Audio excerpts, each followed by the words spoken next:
What in the hell? You see the title. Good Lord.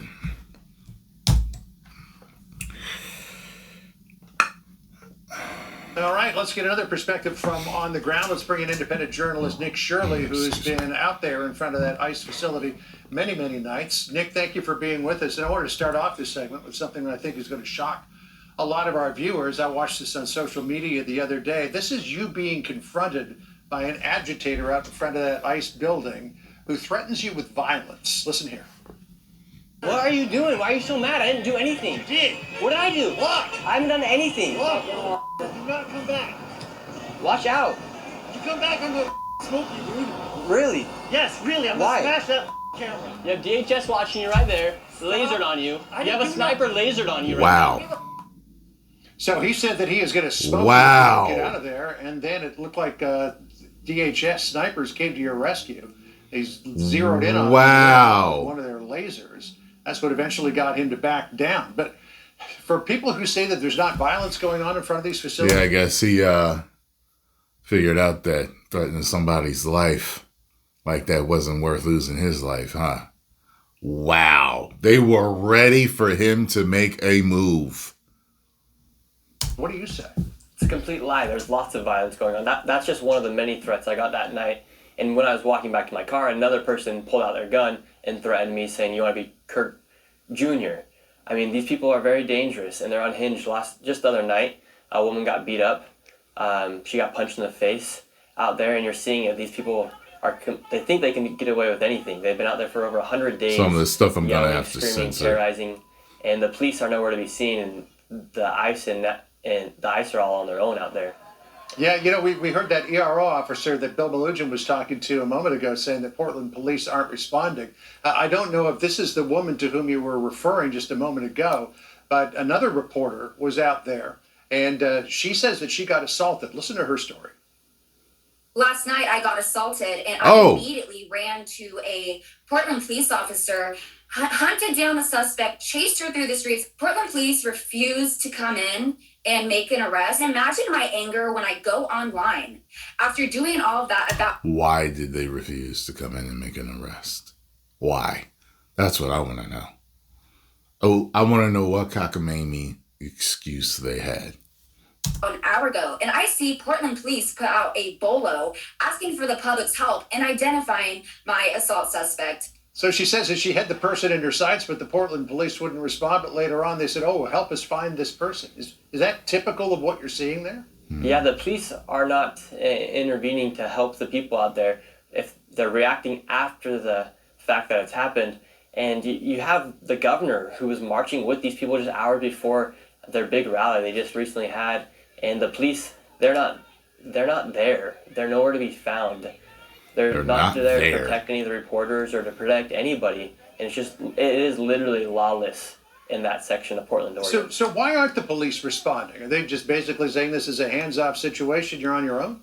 From what I understand is that the governor there and the mayor, they've pretty much sided with Antifa, saying that they have the right to be there, that there's nothing wrong that's happening. But you're seeing people get assaulted, and if you go there and they think you're the opposition, you'll have a mob of people all dressed in black come after you. And just like we saw in the video, the one guy said he wanted to smoke me, basically saying he wanted to shoot me and kill me. Right. So we've got dueling narratives here. Here's what President Trump wrote on Truth Social on Wednesday. He said, quote, "The governor of Oregon must be living in a dream world. Portland is a never-ending disaster. Many people have been badly hurt and even killed. It's run like a third world country." And then here's what the Oregon governor, Tina Kotek, says. Listen to this. You know what? I don't have the energy to be a protester. There's, like, I see these protesters, and I assume they're the worst of the worst. Certain ones, you know, like, they all can't be bad. But there's certain ones where it's like, they're violent, they're unruly, they're throwing this, throwing that, assaulting this person, burning flags and all this other stuff. And there's even those ones that I see over in Europe. People told me they were over in Europe. They just sit in front of people's cars to protest, I don't know, petrol, oil, gas, whatever. And people are dragging them out of the streets. Some of them been ran over. I'm just like, why? Like, what makes you want to get up in the morning, eat your Cheerios, and go sit in the middle of the damn street? I don't get that. I just don't have the energy for that much conflict, and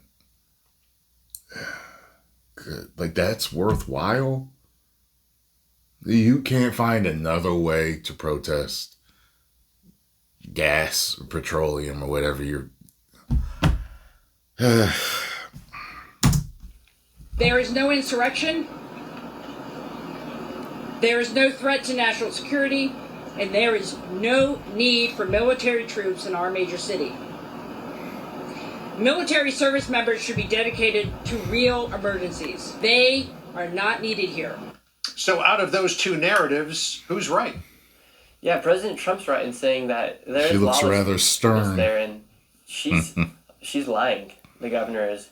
You just see the videos that you're seeing here on the screen. She's completely lying about what's happening. And yeah, maybe there's parts of Portland that are safe, but you have a major issue going on, and you have residents that are living in those apartment buildings right next door that have been pleading for help, and the police are nowhere to be found, and these Antifa members are living there. I don't know how they're making money, because they've been out there for over 100 days, and it's just simple. There needs to be some sort of police presence there, but they will not even send the police there.